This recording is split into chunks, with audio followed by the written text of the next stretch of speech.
Llega el momento de comunicarnos con nuestro compañero amigo Santiago Marino. Hola Santi, ¿cómo estás? Hola May, ¿cómo va? Bien. ¿Cómo te va? En un móvil desde Dinamarca estás. Más o menos, ¿no? Más o menos. Sabés que venía pensando la evolución tecnológica y la vinculación con Fuerte al Medio. Tiene vinculación también con la columna de hoy. Y en los múltiples escenarios en donde he hecho Fuerte al Medio, así, remoto, a la distancia. Y yo no sé si alguna vez conté en la radio, mientras seguramente se va a escuchar una baliza, porque voy a poner un anuncio ahora en mi auto. Voy manejando, pero con el manos libres, está permitido. No sé si alguna vez conté en la radio que camino a Gualeguaychú, Nati, la mamá de Anita, es de Gualeguaychú y es un lugar al que suelo ir. En el camino hay una curva que se llama Bichito, subime el retorno, bautizada por mi familia, porque en la épica noche de 2009 en la que se aprobó la ley audiovisual de madrugada, yo estaba de viaje para Gualeguaychú y en un momento la cobertura de la radio incluyó que yo saliera. Sí, obvio, claro. Y en esa curva dije, Bichito, subime el retorno. El querido Bicho era el operador. Agustín Sinibaldi, le mandamos un beso. Exactamente, y bueno, y quedó bautizada esa curva como la curva Bichito, subime el retorno. Creo que nunca lo voy a... Sí, dime. No, me gusta que haya ya lugares con nombre de tribales y de acciones tribales. Sí, total. Creo que nunca había salido desde mi auto manejando, sí lo había hecho encerrado en el auto, lo hemos visto a Agustín muchos lunes, ¿te acordás? En un auto. Cómo no. Pero bueno, esto lo permite la evolución tecnológica, el Bluetooth, que permite que mi teléfono esté conectado al parlante del auto, y bueno, y esa posibilidad que da la línea telefónica. Iba a decir el 4G, pero no, porque estamos por la línea. Hoy estamos por línea. Hablando, me meto de lleno en el tema de hoy, obviamente. De lleno. No vamos a hablar de River, no vamos a hablar de Independiente, lo pasamos por alto, ya no está Agus tampoco, o le mandamos un beso, ¿no? Está dando clases en este momento, así que nos metemos de lleno en el tema, que tiene que ver con el sistema publicitario actual, ¿no? ¿Qué es lo que está pasando en términos publicitarios vinculado a los medios de comunicación? Un poco por ahí venía el tema de la columna de hoy, ¿verdad? Claro, podríamos decir sí, pero no solo. Bien. Porque vamos a vincular las noticias del mercado publicitario. Otra cosa que nos gusta mucho es dar números por radio, ¿no? O sea, ¿qué cosas no se hacen? Pero sale desde un auto en movimiento, no se dan números por radio. Nosotros solemos hacerlo. Bien. Pero creo que los números esta vez nos van a ayudar a pensar y a ponerle número para que se vuelva más visible un proceso que lleva bastante tiempo, que está incorporado a nuestra vida cotidiana. Siempre pensamos en Fuerte al Medio, en cómo esto interpela a las audiencias, cómo se vincula con nuestros consumos o con nuestras prácticas, pero que es interesante porque le va a dar carnadura a fenómenos que nosotros venimos viendo, que quizás hayamos incorporado en nuestra vida cotidiana, pero que genera preguntas de muy largo plazo y estructurales sobre el funcionamiento del sistema. Una pregunta que solemos hacer de modo recurrente, que es ¿quién paga la cuenta? ¿Quién paga finalmente, la cuenta? Sí. Exacto, porque los datos de la publicidad y del mercado de publicidad, que es lo que vamos a dar para sostener una tesis que trabajamos hace tiempo, se enfocan en esa pregunta, que por ejemplo, para pensar también en el paso del tiempo, es una pregunta que cuando yo llegué a la Universidad de Quilmes a trabajar, en el año 2009, organizamos unas jornadas académicas, pero también con dueños de medios, con productores y con realizadores del audiovisual, cuyo título era ¿quién paga la cuenta en la era digital? Y la pregunta sigue vigente porque, por un lado, porque la dinámica de transformación del sistema sigue vigente, sigue dinámica, sigue transformando, pero por otro lado porque, como en esa tesis de Gramsci de los monstruos que se engendran cuando lo viejo no termina de morir y lo nuevo no termina de aparecer, sí. Exacto. Bueno, la publicidad termina consolidándose, por un lado, como un monstruo. Lo hemos pensado históricamente. Vos el otro día, cuando al pasar analizábamos el despido de Jairo Straquia y otros 30 compañeros de Radio con Voz, planteabas esta idea de que no todas las radios tienen dueño, hay radios que no tienen dueño. Bueno, nosotros hemos pensado en esa problemática, de esa perspectiva. La publicidad puede ser un amigo, un mecanismo de financiamiento, pero puede ser un condicionante muy significativo. Pero también es cierto que la publicidad es por ahora el único que sigue respondiendo a la pregunta: ¿quién paga la cuenta? El problema es que la responde de un modo distinto cada vez. Entonces por eso se vuelve atractivo y relevante dar un número por radio, que es esto que no se hace, y pensar de qué modo se están financiando los medios de comunicación en el escenario digital, que ya es un escenario consolidado. Cuando en el 2009 o 2010 nos hacíamos la pregunta ¿quién paga la cuenta en la era digital?, lo pensábamos como una estación de tren a la que íbamos a llegar en algún tiempo. Bueno, hemos llegado.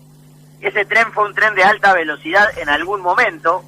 La pandemia aceleró procesos y consolidó dinámicas.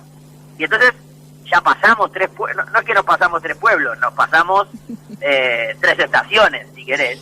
Llegamos a la curva de bichito, bajame el retorno, te diría. Ya llegamos. Exactamente. Ahí, claro. En esa curva aceleramos, como no se recomienda. Y estamos en la etapa que, como hemos denominado varias veces, es la etapa plataformización, que es la etapa superior de la convergencia, o sea, haciendo una parábola con aquella idea de la etapa superior del capitalismo, la del capital financiero. Pues bien, ahora estamos en esta que es la etapa de las plataformas, la etapa superior de la convergencia, porque el primer planteo se explica así: el desarrollo de las tecnologías generaron una transformación en el sistema de medios en casi todos los eslabones. Se produce tele distinto, se produce radio distinto, se produce prensa gráfica distinta. Hay nuevas formas o formas emergentes de generar contenidos y hacerlos llegar a la audiencia, pero no hay tan novedosas respuestas de quién paga la cuenta. El problema es que la publicidad, que sigue respondiendo esa pregunta, lo hace de un modo distinto, básicamente porque el destino de la publicidad es lo que está cambiando. Y una conclusión general que se podría hacer es: la televisión está perdiendo peso de un modo muy significativo, y eso podría ser uno de los mojones para pensar en esta transformación que la convergencia ha realizado. Es decir, casi spoileando la conclusión de la columna, nosotros estamos en un año, que es el año 2025, que ya se comió casi el 70% de su recorrido, y va a arrojar números que profundizan la tendencia que estamos viendo, que es una pérdida muy significativa de la televisión en el reparto de la torta publicitaria. Es decir, la torta publicitaria argentina sigue siendo una torta pequeña. La publicidad es un mercado inelástico. Esto quiere decir que no crece mucho cuando crece la economía, y no puede decrecer tanto cuando cae la economía, salvo en dólares, por ejemplo, ¿no? Que ese sí es un número interesante que vamos a dar. Pero lo que va pasando es que los tamaños de las porciones de la torta son cada vez más novedosos, resultan cada vez más novedosos.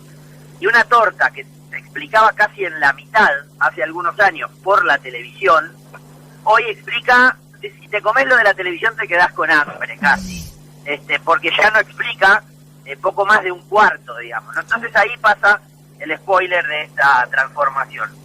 Lo que nosotros hemos marcado muchas veces es que el mercado publicitario es el que más rápido puede acompañar las dinámicas socioculturales. Es decir, ¿qué es la convergencia? La convergencia es un proceso tecnológico que genera transformaciones en la producción de contenidos, en los dispositivos que sirven para recibir esos contenidos y en lo que hacen las audiencias. Y lo importante ahí es marcar, a la publicidad ¿qué le importa? Le importa lo que hacen las audiencias, porque las publicidades van ahí donde están las audiencias. Y un cambio significativo que ha tenido el mercado publicitario, nosotros lo hemos hablado muchas veces, es que a las inversiones publicitarias le resulta cada vez menos problemático, menos caro llegar a donde están las audiencias, pero la otra cara de ese recorrido es que los que reciben la publicidad son cada vez menos, porque son cada vez más concentrados. Y ese es otro problema estructural de Fuerte al Medio, que es pensar la concentración de la propiedad del sistema, en este caso la concentración de quienes reciben el financiamiento publicitario. Bueno, la primera novedad que queríamos marcar, además de que, suponiendo que no dijimos todavía que la televisión está perdiendo peso, porque esa sería la conclusión, es que la crisis argentina sí tiene incidencia relevante en el mercado publicitario, dado que los informes que se conocieron la semana pasada, uno fue el de la Cámara Argentina de Medios, y otro es de la agencia ABAS, con H y B corta para quienes quieran buscar estas fuentes de información. Ahí hay una salvedad metodológica. ABAS integra a la Cámara Argentina de Medios, sin embargo, en los informes que divulgaron tienen alguna diferencia. Pero en cualquier caso, la primera coincidencia relevante es que del 23 al 24 el mercado publicitario cayó un 11% en dólares. Es decir, como suelen decir los involucrados en el negocio agropecuario cuando les tocan las retenciones, la torta es cada vez más chica. Y ahí hay una situación importante a pensarlo, porque un 11% en dólares es un número muy significativo, por más que hablemos de un mercado pequeñito. Cuando lo desagregamos medio por medio, en el sistema que permite comparar los números del 24 con los números del 23, lo que vemos es que la televisión había recibido un 34% del total de la torta en dólares en el 24 y un 34% en dólares en el 23. Pero como el 11%, el número del 11% es que recibió, la torta es más chica, se está recibiendo menos dinero. Claro. ¿Y quiénes se quedan con ese porcentaje de la torta? O sea, ¿para quién van? Porque yo te lo spoilearía, pero vi el informe, así que podés decirlo vos. No, pero spoileé, porque además tu voz suena más nítida, es más empática, más dulce que la mía, que ando a los gritos por la zona norte de la ciudad, del área metropolitana de Buenos Aires. Bueno, esa publicidad se trasladó en gran parte, y esto está sucediendo, o sea, desde el 2023, tenemos esta comparación 2023-2024, pero se está yendo a las plataformas digitales, claramente. Exactamente, y eso implica empezar a pensar que antes que la tele se muera, la matan una vez por semana, aquí a veces le ponemos oxígeno. Hay una muy buena nota al respecto de esta idea ayer en Panamá Revista, que la recomiendo, que pone en duda la idea de la muerte de la tele, planteando en qué hay en la tele para ver y los números que ha seguido Casca versus lo que hacen cualquiera de los streamers. Pero lo que podríamos decir es que en realidad, más que se muera la tele, la que se murió mucho antes es la prensa gráfica, que es uno de los grandes derrotados. Sí. Nosotros hemos marcado como un mojón de ese periodo que es la pandemia, ¿no? La pandemia aceleró muchísimo estos procesos, pero la que nunca logró recuperarse, ni en términos de cuánto captura de publicidad, ni en términos de cuánto captura de la atención de las audiencias, es la prensa gráfica, porque es muy fácil reemplazar ese consumo que llegaba tarde, que no llegaba a algunas zonas geográficas, con Internet, que además ha crecido mucho en cobertura territorial, con una calidad más o menos atractiva, por lo menos para mirar una página web, por ejemplo la página web de Infobae. Claro. Pero entonces tenemos... Yo sé que no decís aleatoriamente Infobae, No, exactamente. Pensamos en la gráfica, por ejemplo, como un gran derrotado, porque la gráfica había recibido 14,4 millones de dólares en el 23, el 1,3% de esa torta publicitaria. Para el 24 recibió la mitad, poquito más de 7%. Con lo cual estamos hablando de, efectivamente, esos números que marcan la muerte de la prensa gráfica, o, ¿querés? Para no usar esa metáfora que es tan infeliz, la crisis muy compleja que atraviesa ese sector, que posiblemente en su versión diaria encuentre el final más temprano que tarde y tendrá que reconfigurarse en otro tipo de entregas periódicas. Pero luego, la radio también perdió, aunque no tanto, había recibido 76 millones de dólares en el 23 y recibió 68 millones de dólares en el 24. Pondrémoslo por inflación, además, para identificar cuánto perdió, además de lo nominal, ¿no? O sea, recibió menos en dólares en un país que tuvo inflación también en dólares. El cine también perdió porcentaje de lo que recibe, pero no tanto. Y ahí vemos que hay dos escenarios que crecen significativamente. Uno que al menos casi se mantiene, que es vía pública, y esto es interesante para pensar. La publicidad en vía pública todavía sirve, esta idea de fijar marcas en la calle, habría que ver para qué se usa. Justo ahora voy a estar por dirigir un trabajo que va a indagar en para qué usan la vía pública las plataformas como Netflix, por ejemplo. Yo planteo esto para invitar a los oyentes, a quienes nos escuchan, a ir por la calle y ver qué me anuncia Netflix en la vía pública. Me anuncia un estreno internacional, me anuncia el próximo estreno argentino, pero digo, las plataformas que son pura digitalización, parecen usar la vía pública todavía. Por eso se explica que el negocio de Albistur no se ve no sufre tanto. Me había olvidado de Albistur, tenés razón, claro. ¿Viste? Claro. Bueno, y lo que encontramos en que de enero a diciembre del 23, la publicidad digital se quedó con el 42,8% en el 23 y llegó al 43,5% en el 2024. No parece ser un crecimiento tan relevante, pero sí parece explicar de modo interesante que mientras que los otros decaen, algunos se mantienen y crecen. Uh-huh. El estudio, que lo pueden leer, por ejemplo, además de la divulgación que hace la propia Cámara de Medios, Cámara Argentina de Medios, hay una nota muy interesante de Martín Becerra en Letra P, uh-huh, publicada la semana pasada, cuyo link podremos compartir, porque lo que intenta hacer ahí Martín es ponderar algo que nosotros hemos hecho con Agustín, que es pensar en la evolución de los últimos 5 años, porque aunque nos parezca mentira, ya pasaron 5 años de la pandemia. 5 años es un periodo que te permite sacar conclusiones generales bastante significativas, sobre todo por lo drástico del cambio. Y lo que nos permite identificar ahí es que a pesar de que la televisión siga viva, esto es algo que yo sostengo, lo hemos hablado con Agus, lo hemos hablado contigo, creo que encontrar programas que muestran 10, 12, 13 puntos de rating todos los días, habla de un consumo masivo sincrónico sostenido, es decir, un montón de gente, un montón de personas hacen lo mismo a la misma hora en espacios físicos distintos. O sea, un montón de personas sintonizan Telefe a la noche para ver La Voz, por ejemplo, o un partido de fútbol, mientras que ese negocio tiene que precarizarse en términos de producción porque cada vez cuenta con menos capital para la inversión, porque la proyección permite pensar que desde el 2019, por tomar el último año anterior a la pandemia, la televisión, según qué indicador uses, oscilaba entre el 51 o el 45% del total de la torta publicitaria. Es decir, de la torta de publicidad, la mitad iba para la tele. En el 2024 retrocedió al 31, y es posible que por primera vez en los últimos 60 años, que es lo que está cumpliendo la tele, más o menos, sobre todo la tele privada, en estos años, pensemos que agosto es un mes de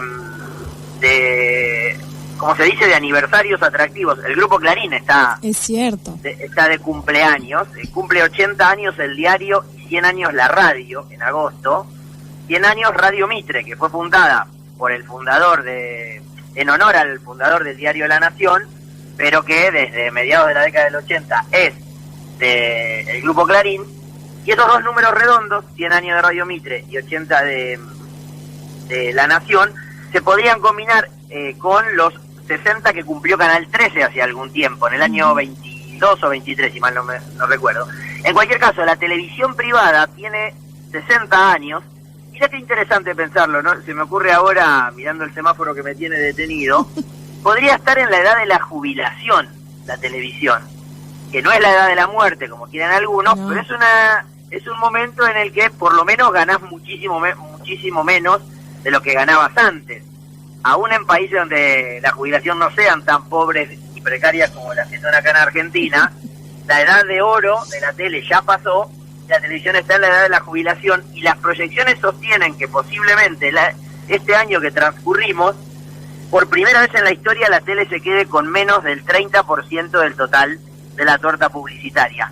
¿Por qué pedirle a la televisión, que recauda tan poco, que produzca contenidos de ficción, que son los más caros, claro, que deje de producir contenidos hablados, puramente hablados, con panelistas, o que deje de emitir programación enlatada, que es lo que hace todo el tiempo, y lo que cuenta es cada vez con menos recursos económicos para hacerlo? Insisto en la idea, es lindo sentarse en la falda de un abuelo o de una abuela para que te cuente un cuento, es lindo que leerle un cuento a la abuela o leerle el diario, algo que algunos de los que teníamos abuelos hasta hace un tiempo que consumían medios tradicionales podíamos hacer, pero no podemos pedirle que se tiren unos pasos de baile o que produzcan un contenido de ficción muy costoso, porque efectivamente el capital con el que contaba la tele para eso, el que hizo rico a Marcelo Tinelli, el que hizo rico a la familia de Mirta Legrand, el que hizo millonaria a Susana Jiménez, hoy ya no existe y está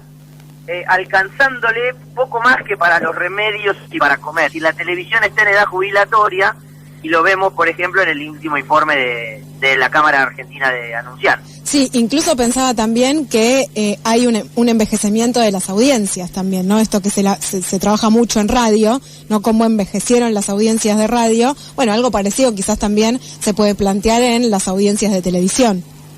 Bueno, totalmente. A la prensa gráfica le habían envejecido drásticamente las audiencias, primer herido, digamos. A la radio parece que también, aunque algunos informes del último tiempo ponían en discusión esa idea, ¿no? Sí. Como que había cierta recuperación de la audiencia joven por parte de la radio, a la tele le pasa claramente, es decir, porque las personas consumen cada vez más tiempo de su día contenido audiovisual, pero claramente en distintos formatos del audiovisual ampliado. Entonces, pero ese envejecimiento de la audiencia televisiva que vos marcás, más allá de explicarnos solamente la cuestión económica, lo que nos habilita es a preguntarnos a quién le habla la tele. Es decir, la televisión hace programas cada vez más baratos porque cuenta con cada vez menos recursos. Por ejemplo, se queda cada vez menos con menos fondos de la torta publicitaria. Pero también podríamos preguntarnos a quién le habla la televisión, a qué audiencia le habla y qué estrategias puede llevar adelante para hablarle a una población diferente. Bueno, la estrategia de diversificación de públicos que hace Telefe con La Voz y su vínculo con Luzu podría ser una respuesta, pero también es cierto que saber concretamente a quién le habla la tele demanda un estudio que es muy costoso, es decir, estudiar sobre audiencias, sobre configuraciones etarias y socioculturales de las audiencias es muy costoso. Una cosa es conseguir datos, ¿cuántos están mirando esto ahora? ¿Qué es lo que hacen las plataformas audiovisuales digitales, que son además las que ponen el precio y tienen el contador? Porque son ellas las que te dicen, che, a mí me miraron tanto, tu publicación fue me gusteada por tanto. Pero más allá de que son árbitro y jugador, digamos, por ponerlo en algún término, es interesante pensar qué estrategias pueden llevar los que no son árbitros y jugador. Bueno, Telefe está haciendo algo de eso, habría que ver los resultados que tiene, los resultados a largo plazo, pero me parece una pregunta interesante a combinar, que es, si la televisión está en edad jubilatoria, y eso es porque los cambios tecnológicos le demandan, le generan conflictos respecto de su financiamiento tradicional, ¿cuánto envejeció su audiencia y cuál es el vínculo entre emisor y receptor en ese escenario, ¿no? ¿A quién le habla la tele? Es una buena pregunta para complementar con los datos de la industria publicitaria. Santi, si te parece, vamos a dejar acá si continúas viaje y también así le dejamos el espacio a los compañeros y las compañeras de Tarde Pero Yendo, y seguimos la semana que viene, obviamente, analizando, ya no sé si las tandas publicitarias, pero obviamente algunos otros temas del sistema de medios que estamos atravesando y que convive con nosotros. Claro, lo haremos y quédense tranquilos que llegué a tiempo. Bien. Un abrazo grande. Un abrazo, semana. Santi, que tengas linda semana. Pasó Santi Marino aquí al aire de FM La Tribu, analizando diferentes datos de distintas instituciones de la Cámara, en este caso uno de ellos, de la Cámara Argentina de Medios, sobre la torta publicitaria, cuál es el total que se invierte en publicidad en medios de comunicación, tanto tradicionales como digitales, y